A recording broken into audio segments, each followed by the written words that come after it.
야곱에 대해서 우리가 계속 살펴보고 있습니다. 왜 하필 야곱인가? 야곱은 여러 성경에서도 상당히 많은 분량을 차지하고 있는, 창세기에서 많은 분량을 차지하고 있는 사람이기도 하고, 또 우리의 여러 모습들을 우리들과 같은 여러 모습들을 다 같이 지닌 사람이기 때문에 야곱을 통해서 우리 자신을 발견하고, 또 야곱을 통해서 우리에게도 이렇게 야곱처럼 영적 성장의 과정, 영적 성숙의 과정에 변화가 일어날 수 있겠구나라는 소망을 갖게 되기도 가질 수도 있기 때문에 우리가 야곱을 살펴보는 것입니다. 오늘은 야곱이 야복강에서, 이 야복강에서 이 장면은 상당히 중요한 장면입니다. 야복강에서 하나님과 이렇게 씨름을 하지 않습니까?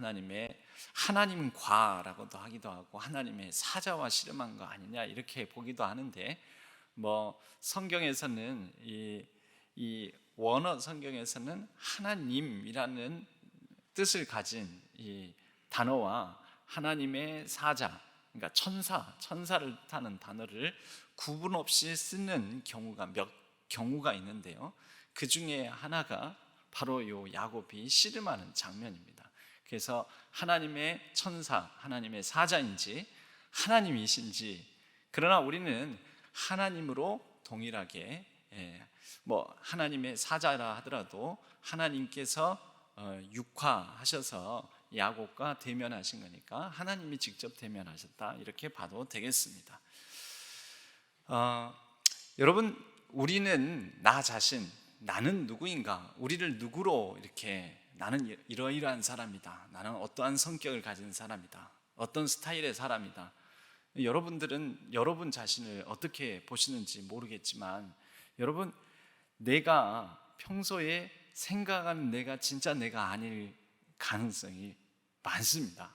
내가 좀 괜찮은 사람인 양, 내가 좀 멋진 사람인 양, 내가 좀 인격적으로 성숙한 사람인 양 생각을 하는데, 그게 무너지는 그런 모습, 내가 기대하고 생각했던 내 자신의 모습이 그런 모습이 아닌 경우들이 드러나게 되는 거죠.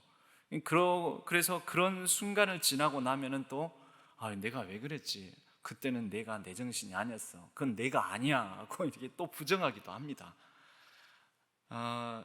그런데 자기 자신의 진짜 모습, 이게 진짜 나다라고 말할 수 있는 장면이 우리의 삶에는 크게 두 장면 정도를 꼽아볼 수 있겠습니다. 이 첫 번째 경우가 아무도 보는 이 없을 때 자기 자신의 모습입니다. 아무도 보는 이 없을 때, 즉 다른 사람과 있을 때에는 사회적인 자아가 작동을 하는 것이죠. 사회 속에서, 다른 사람 관계 속에서 체면 때문에라도 다른 사람 앞에서는 조금은 가면을 쓰고 지내다가, 나 혼자 있을 때는 다른 사람의 눈치 살필 것, 다른 사람 앞에서의 체면 같은 것 따지지 않아도 되기 때문에 가면을 다 벗어버리는 거죠. 진짜 자기 모습이 나오는 것입니다. 진짜 자기 자신의 모습이. 여러분, 우리 신앙인들에게는 때때로는 교회가 진짜 자기 자신, 나를 보여주기보다는 교회 안에서 교인으로서의, 또는 어떤 직분자로서의 가면, 마스크, 우리가 지금 마스크를 이렇게 쓰고 있는데, 원래 마스크는 뭐냐면 가면이 마스크입니다. 가면, 전체 얼굴을 다 가리는 가면을 쓰고, 우리의 마음의 가면을 쓰고, 그래서 그렇게 사람들 앞에, 교회 안에서, 교인들 앞에서 자신의 가면의 모습으로 그렇게 자신을 드러낼 수 있다라는 것입니다. 목사도 피해갈 수 없습니다. 그래서 목사의 진짜 모습은 어디서 드러나냐면 집에 가서 나옵니다. 집에 가서. 그래서 혹시라도 그럴 일이 없겠지만, 여러분, 혹시라도 그나마 이렇게 강대상에 서서 좀 이렇게 그래도 말씀 들고 서니까 제가 어쩌다 가끔씩이라도 좀 멋진 얘기하고 올바른 얘기하고 좀 그러면 제가 그 얘기에 걸맞는 사람이라고 착각하지 마세요.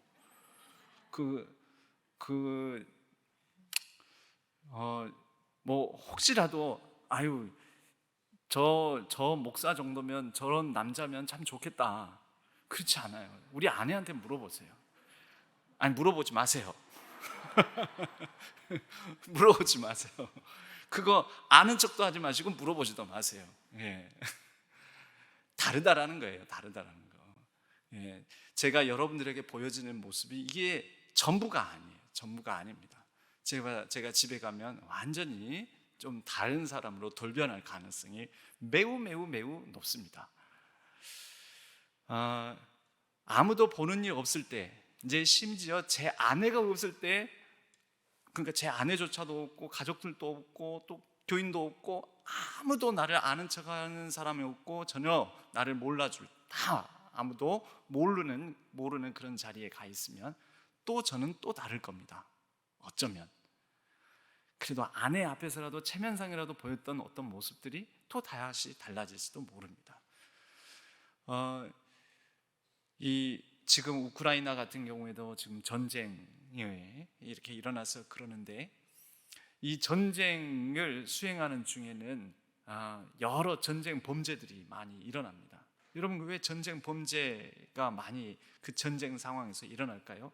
모든 평소에 평화로운 시대 때 가지고 있었던 자신의 가면들이, 그 잔인함이, 또 어떤 욕망들이, 범죄의 죄성들이 그런 전쟁 시기에 다 드러나는 거죠. 아니 뭐 전쟁 상황인데 뭐 이때 뭐 못된 짓을 해도 뭐 누가 알겠어, 막 약간 이런 마음으로 다 드러나는 것입니다. 또 자기 자신의 모습, 진짜 자기 모습을 드러내는 경우가 있는데요, 아무도 보는 이 없을 때이기도 하지만 위기 상황 속에서 다급할 때 진짜 자기 모습이 드러납니다. 평소에는 그래도 차분하고 온화하고 또 뭔가 온유하고 그런 사람이 평정심을 상실하게 만드는 긴박하고 다급한 상황에 처하게 되면 그동안에 이 마음의 심중의 밑바닥에 다 가라앉았던 모든 꾸정물들이, 여러분 예전에 시골에는 이 꾸정물통이 있었습니다. 꾸정물통이 있었어요. 그래서 자칫 잘못하다가 못 보고 발로 톡 차게 되면 어떻게 됩니까? 그 꾸정물이 꾸정꾸정해지면서 아주 꾸정물이 더러워지게 되는 거죠. 그대로 오랜 시간 놔두면은 그래도 가라앉을 건 가라앉고 위에 그나마 이렇게 좀 맑은 물처럼 이렇게 딱 잠잠하게 있다가 한번 발로 잘못 채이기라도 하면은 그 통이 흔들거리면서 그냥 다시 밑에 친전물이 쫙 올라오면서 이 꾸정물이 뭐 장난이 아닌 더러운 물로 이렇게 바뀌게 되는 거죠. 여러분, 사람이 그렇습니다. 굉장히 다급한 상황, 위기의 상황을 만나게 되면 그동안 많이 다듬어지고 성숙해진 것 같은 자신의 모습이 확 드러나 버리는 거죠. 자기 본 모습입니다. 그게 자기 천성이 드러나기도 하고. 오늘 야곱이 그렇습니다. 20년의 세월 시간을 지나면서 야곱이 많이 다듬어졌습니다. 지난 수요 시간에도 야곱이 이렇게 많이 다듬어졌다, 야곱이 이렇게 변화의 과정을 겪고 있다, 이 과정 속에 자기가 똑 닮은 똑같은 삼촌 라반을 만나면서 자기 자신을 대면하게 되고, 그러면서 자기를 만지시고 다루시고 고치시고 그렇게 하나님께서 빚어 가시는 모습으로 변화되어 가는 그런 야곱을 우리는 만날 수가 있다, 이런 말씀을 나눴습니다. 그런데 이 야곱, 지 버릇, 지 성질, 지 본성 못 주고 오늘 굉장한 위기 상황, 형 에서를 이제 만나야 되는데 형 에서가 400명의 사람들을 이끌고 자기를 맞으러 나온다라는 얘기를 듣고 이 굉장히 다급하고 불안한 마음에 야곱의 원래 모습, 어떤 모습입니까? 술수와 꾀, 여러 가지 지혜라고, 좋게 말하면 지혜라고 말할 수 있겠지만 여러 술수를 쓰는 그런 야곱의 본 모습이 또 나오게 됩니다. 그게 어떤 모습인가요? 야곱이 먼저 자기 앞서 심부름꾼 사자를 보내죠. 메신저를 보내서 우리 형 에서가 에서 형을 만나고 어떻게 하고 있는지 보고 오느라 그랬는데, 보고 왔더니 그 사람이 전하는 얘기가 400명을 대동해서 야곱 당신을 맞이하러 나오더이다, 이렇게 전합니다. 그 얘기를 듣고 몹시 괴롭고 불안하여서 야곱이 이제 몇 가지 이 술수를 쓰게 되는데, 그게 뭐냐면 자기가 가지고 있는 가축과 사람들을 다 두 떼로 나눠서 한 떼가 혹시 400명을 데리고 나온 에서의 습격을 받아서 상실하게 되더라도 나머지 한 떼라도 건지지 않겠는가, 이제 그런 지혜를 발휘하게 되는 거죠. 7절 말씀에 보면 야곱이 심히 두렵고 답답해요. 두렵고 답답한 상황, 아주 다급한 상황인 거죠. 자기와 함께한 동행자와 양과 소와 낙타를 두 떼로 나누고 이르되 에서가 와서 한 떼를 치면 남은 한 떼는 피하리라 하고, 우리들이 읽은 본문의 말씀은 12절까지 읽었지만 32장 12절 다음 13절부터 이렇게 보면 야곱이 또 발휘하는 술책들이 몇 가지가 있는데, 두 떼로만 나눌 뿐만 아니라 먼저는 야곱에게 뇌물 공세를 합니다. 그래서 14절에 보면 13절 후반전에 그의 소유 중에서 형 에서를 위하여 예물을 택하니 암염소가 200이요 수염소가 20이요 암양이 200이요 수량이 20이요 젖나는 낙타 30가 그 새끼요 암소가 40이요 황소가 10이요 암나귀가 20이요 그 새끼 나귀가 10이라. 그것을 각각 떼로 나누어 종들의 손에 맡겨서 앞서 보내고 그 두 떼들 뒤에 자신이 가는 것입니다. 그러니까 400명을 이끌고 형 에서가 왔다 하더라도 이렇게 많은 가축떼들을 형 에서가 그것을 챙기든 어쨌든 관리를 할 거 아닙니까? 멀쩡한 가축들을 야곱을 잡으려고 하는 거지 가축들을 잡지는 않을 거 아니에요. 다 재산이니까. 그것들을 저기 하느라고 그 400명이 아무래도 힘이 분산되겠죠. 혹시 위급한 상황이 생기면은 야곱은 그 힘이 분산되고 가축들을 먼저 앞서서 보내서 막 뒤섞여 있는 틈을 타서 도망갈 수도 있지 않습니까? 이런 여러 가지 좋게 보면 지혜, 그러나 이런 술수를 쓰게 되는 것입니다. 이 야곱이 어떤 모습입니까? 원래 이런 야곱의 모습이었는데 그 야가 빠진 약은 야곱의 모습이 나오는 것입니다. 그러나 그 20년의 세월이 삼촌 라반의 집에서 헛되이 보낸 게 아닙니다. 야곱은 이 여정의 시작길에 하나님을 만났습니다. 베델의 하나님. 그런데 오늘 우리가 읽은 본문의 시작쯤에 다시 이 여정이 이제 삼촌 라반의 집에 20년의 세월의 여정이 끝나갈 무렵에 또 하나님을 만나게 됩니다. 오늘 보면은 1절 2절에 야곱이 길을 가는데 하나님의 사자들이 그를 만난지라. 그래서 야곱이 그들을 볼 때 야, 이는 하나님의 군대다. 그러니까 야곱이 그냥 하나님을 이렇게 만나게 된 게 아니고요, 하나님의 군대를 만났습니다. 군대. 그 땅 이름을 마하나임이라 하였더라. 여러분, 보통 이렇게 성경에서 군대다라고 표현할 정도면, 물론 나중에 신약에 그 표현이 나오지요. 군대 귀신이라고. 거라사 광인 가다라 지방에. 그래서 그 귀신을 쫓아내니까 귀신 떼가 돼지 떼에게 들어가서 돼지 떼가 항다름으로 갈릴리 호수에 빠져 죽는 일이 있게 되죠. 그때 이 군대, 보통 이 군대라고 하면은 한 군단 정도를 말을 합니다. 군대라는 표현을 쓰려면, 그러면 그 한 군단 정도의 표현 단위가 어느 정도냐? 약 6,000명 정도 가량을 나타내는 것입니다. 그러니까 야곱이 하나님이 자기와 함께 하시고 지켜주신다라는 것을 처음으로 만나게 된 게 베델의 하나님. 하나님은 그 땅 아버지 집 가나안 땅에서만의 하나님이 아니라 내가 그 집에서 나와서 이런 광야, 또 앞으로 내가 갈 이방 땅에서도 하나님은 나와 함께 하시겠다. 그 베델의 하나님을 만나지 않았습니까? 그리고 이 여정이 끝나갈 무렵에 마하나임, 즉 하나님의 군대를 만났습니다. 하나님의 군대니 하나님께서 그와 함께 능력으로 함께 하신다라는 거죠. 지켜주신다라는 거죠. 그런데도 이렇게 두려워 불안에 떠는 게 야곱이 가진 자신의 본 모습이라는 거죠.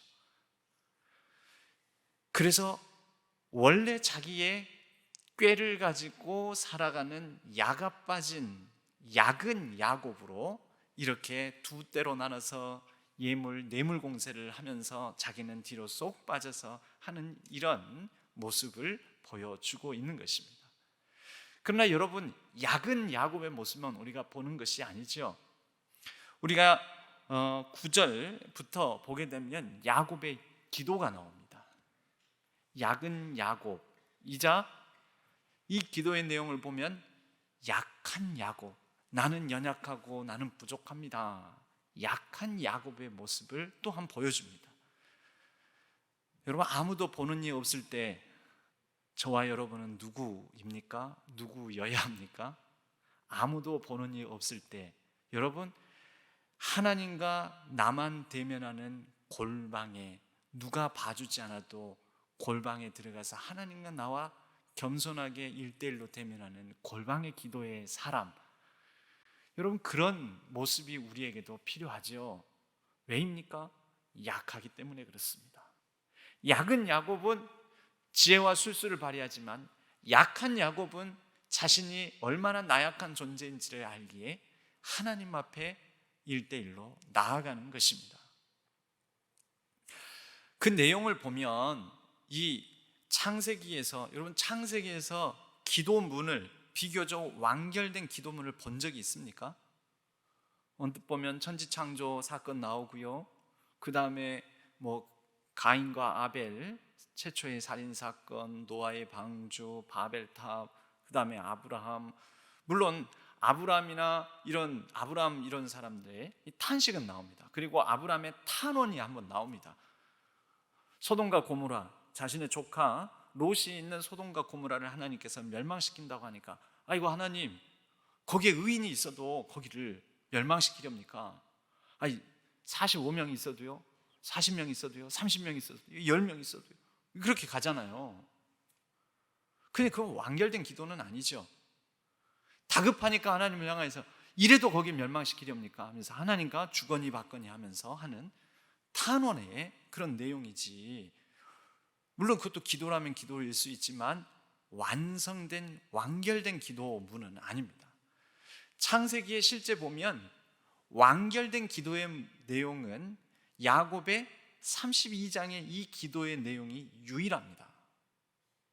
창세기 50장 통틀어서 완성된 기도의 하나의 그래도 모델이다, 기도의 모델이다라고 볼 수 있는 완성된 기도문이 여기에 처음이자 마지막이라는 것입니다.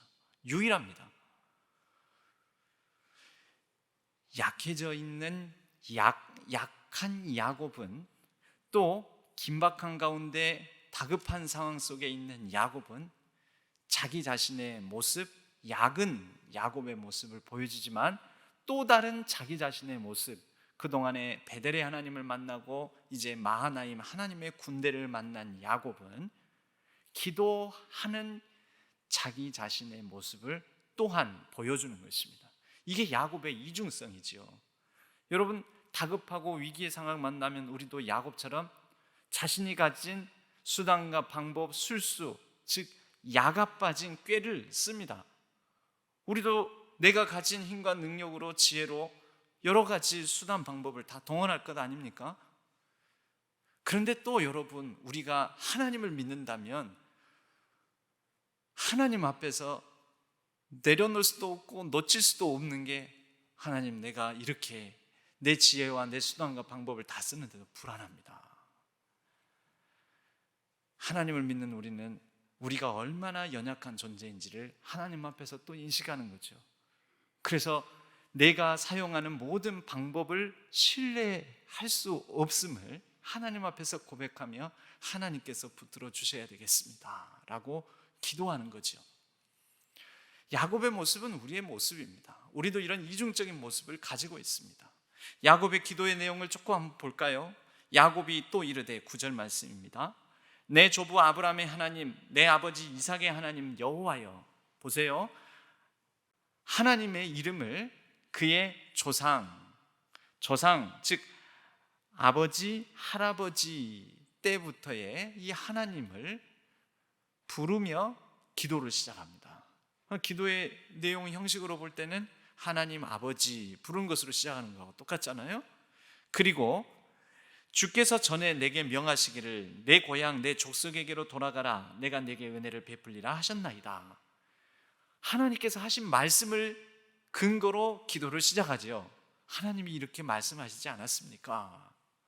그리고 10절, 나는 주께서 주의 종에게 베푸신 모든 은총과 모든 진실하심을 조금도 감당할 수 없사오나 내가 내 지팡이만 가지고 이 요단을 건넜더니 지금은 2때나 이루었나이다. 이 고백은 어떤 고백일까요? 자신의 연약함, 그러나 그 가운데 은혜 베푸신 하나님, 은혜에 대한 감사의 고백이라고 볼 수가 있습니다. 기도에 우리가 기도에 대해서 배우는 여러 내용들이 담겨져 있죠.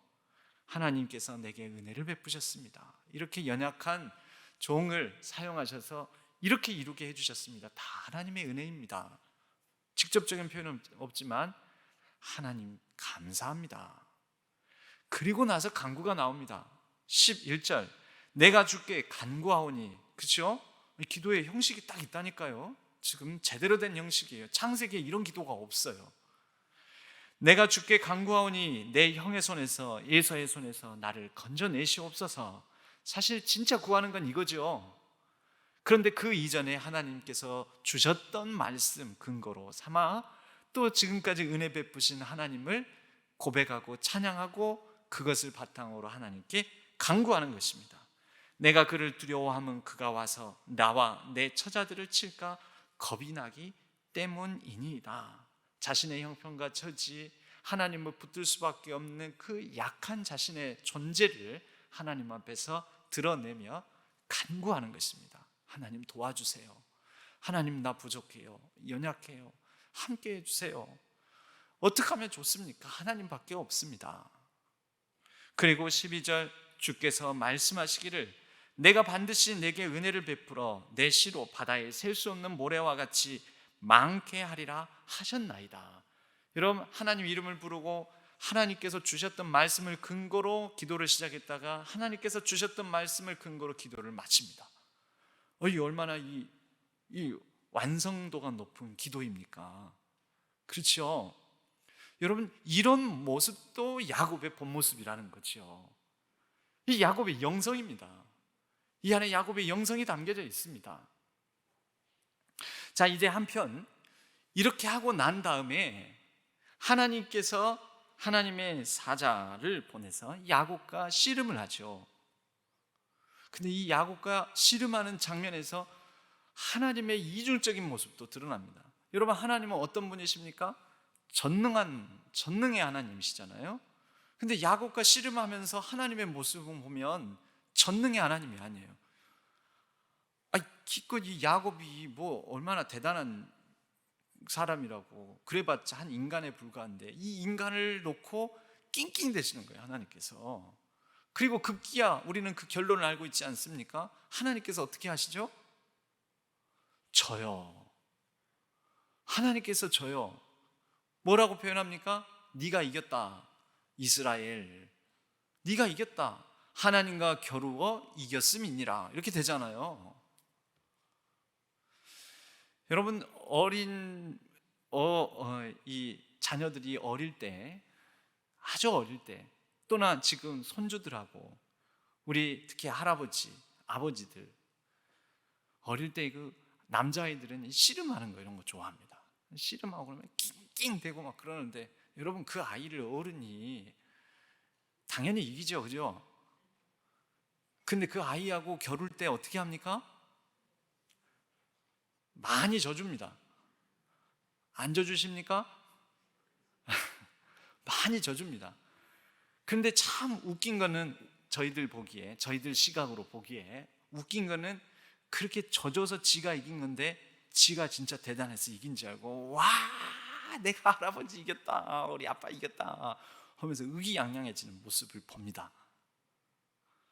여러분, 그 모습이 얄밉습니까? 좋습니까? 얄밉습니까? 좋습니까? 정답이 뭔지 모르시겠습니까? 좋지요. 근데 왜 져주셨는데요? 왜 져주셨어요? 사랑하니까. 예, 물론 그렇죠. 맞죠. 사랑하니까. 그런데 그렇게 져주면 아이가 기가 삽니다. 그렇게 져주면 아이는 내가 우리 아빠도 우리 할아버지도 어른도 이긴 사람이야 하면서 그 아이의 자아상에 자기에 대한 내가 그래도 거뜬히 이겨낼 수 있는, 기가 눌리지 않고 이겨낼 수 있는 사람이야 하면서 다른 사람, 다른 아이들 사이에서도 세상 속에 나가서도 기가 죽지 않습니다. 가정에서 아버지가 많이 져주니까, 어른이 져주니까, 가정에서 많이 이런 겨루어서 이겨본 아이들은 나가서 기가 살아서 기를 펴고 산다라는 것이죠. 하나님께로 다시 돌아와 볼까요? 전능하신 하나님께서 야곱과 씨름하면서 야곱에게 왜 져주셨을까요?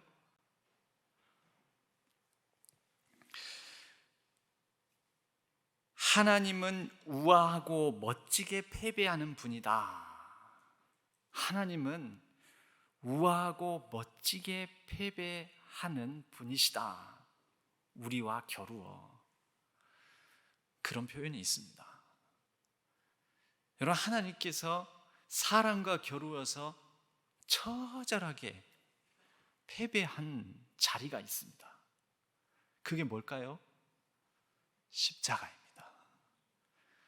하나님의 우아하고 멋진 패배이지만 하나님 입장에서는 처참하고 참담한 패배, 실패의 자리, 십자가.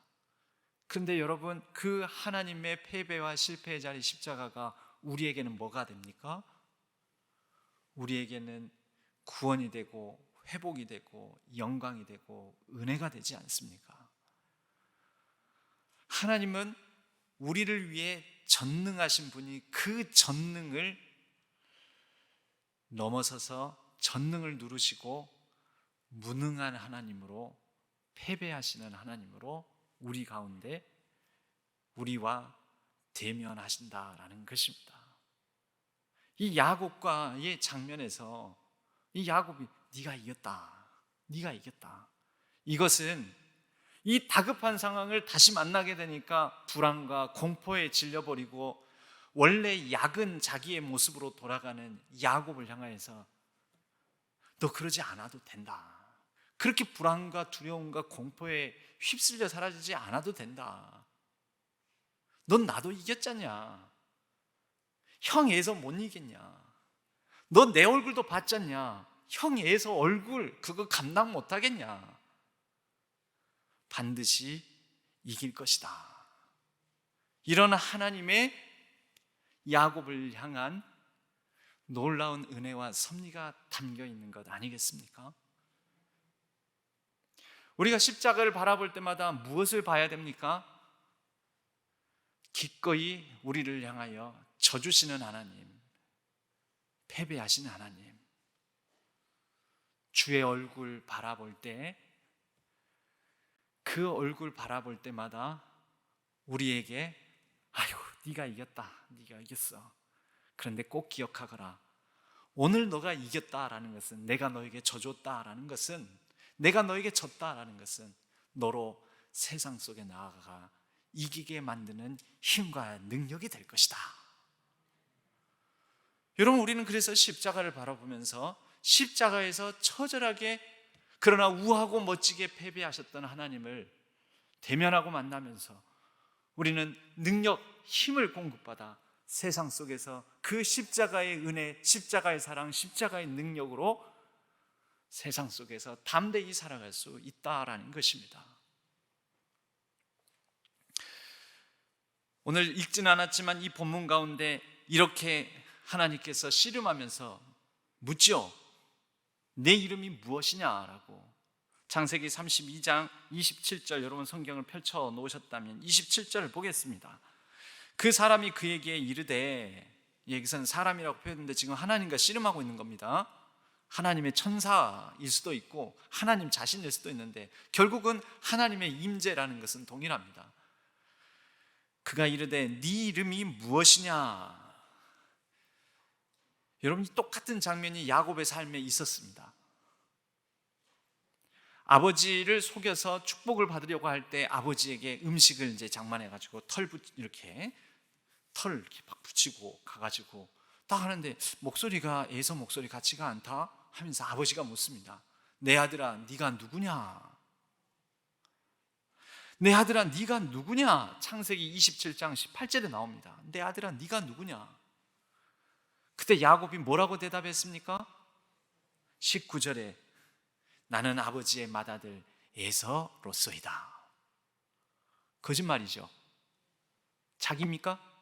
자기 자신 아니죠. 여러분, 이름을 묻는다라는 것은 특히 성경에서, 특별히 구약에서 굉장히 중요한 의미를 갖습니다. 당신이 누구냐? 너가 누구냐? 누구냐라고 묻는 것은요, 너 어떻게 살았느냐? 너는 어떻게 살아온 사람이냐? 과거를 묻는 것입니다. 너는 지금 어떻게 살고 있느냐? 현재를 묻는 것입니다. 너 계속 그렇게 살래?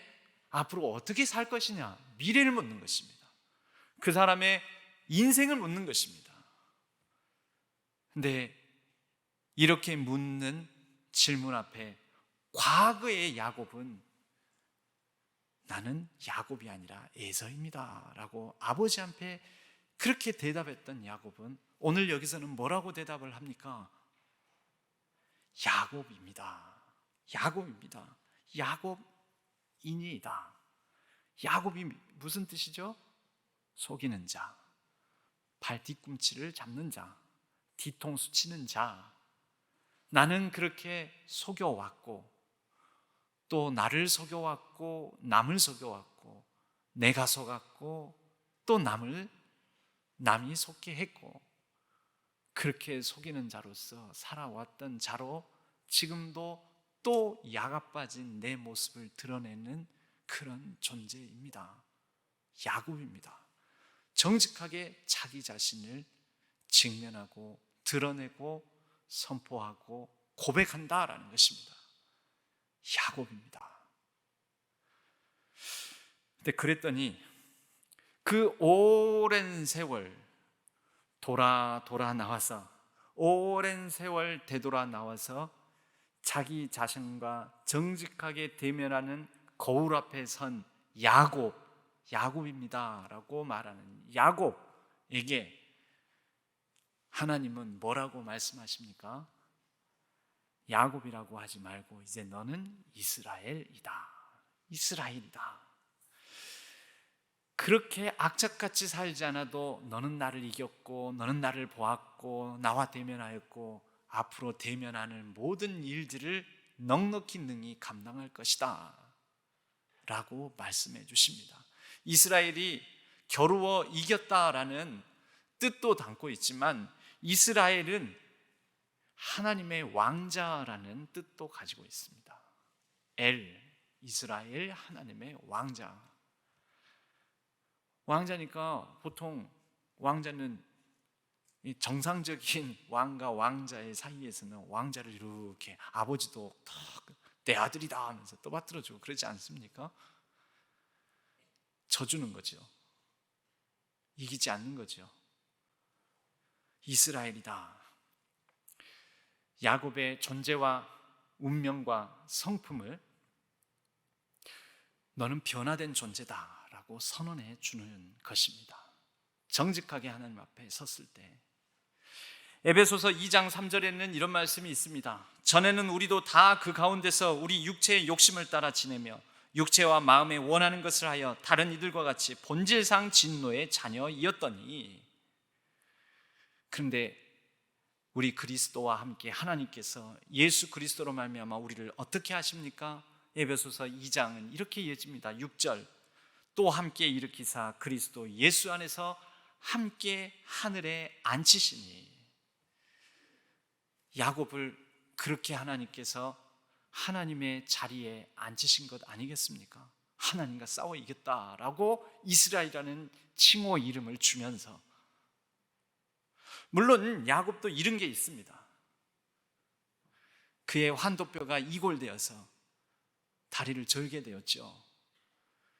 그런데 이것을 실제 그의 다리가 절게 되었다, 이골되었다라고 이제 부러져서 절게 되었다, 장애를 가지게 되었다, 이렇게도 볼 수 있지만, 여러분, 이 환도뼈는 한 사람의 무게중심, 중심입니다. 중심. 야곱의 마음의 중심, 삶의 중심, 그가 붙들었던 중심, 이것이 그 전과 다르게 어긋남으로 말미암아 야곱의 중심의 변화가 있게 되었다라는 것이죠. 오늘 이 32장은 이렇게 마칩니다. 마지막 부분 31절, 우리 다 같이 한번 읽어볼까요? 시작. 그가 분이엘을 지날 때 해가 돋았고 그의 허벅다리로 말미암아 절었더라. 예, 그의 중심이 그 전과는 다르게 쩔뚝쩔뚝하는 모습으로 중심의 변화가 일어남으로 인해서, 이것이 겉보기에는, 사람의 시각으로 보기에는 상처와 아픔을 지니게 되었구나, 그가 장애를 입게 되었구나 라고 볼지 모르지만, 겉으로는 그렇게 보이지만 그의 심중에는 하나님의 형상이 회복되었다라는 것이죠. 그가 분이엘을 지날 때, 즉 분이엘, 하나님의 얼굴, 하나님의 얼굴이라고 명명한 그 장소, 내가 하나님의 얼굴을 보았다 하는 것을 지날 때 그에게 아침 해가 돋아 그를 비추었고, 이제 하나님의 은혜의 빛, 영광의 광채가 그를 두르고 그의 삶을 이끌게 되었다라는 것입니다. 하나님께서 져주심으로, 하나님께서 이제 너는 나를 보았으니, 나를 대면하였으니 너는 세상 속에서 지는 존재로 살지 않아도 된다. 그에게 하나님의 영광의 은혜의 얼굴의 빛을 드리웠다라는 이 상징적인 의미의 표현이 아니겠습니까? 비록 그는 다리를 절게 되었을지라도 그의 마음의 변화, 중심의 변화, 그의 사고방식의 변화, 그의 삶의 주인으로 모신 것의 변화, 야곱은 이렇게 이제 그의 삶을, 새로운 삶을 맞아 살아가게 됩니다. 여러분, 중요한 건 우리죠. 이제 우리, 하나님도 오늘 이 말씀의 자리 앞에 나온 여러분들에게 물으십니다. 우리들 각자에게도 네 이름이 무엇이냐, 어떻게 살아왔고 어떻게 살고 어떻게 살 것이냐, 계속 그렇게 살 것이냐, 그렇게 사는 게 행복하냐, 괜찮으냐, 평안하냐?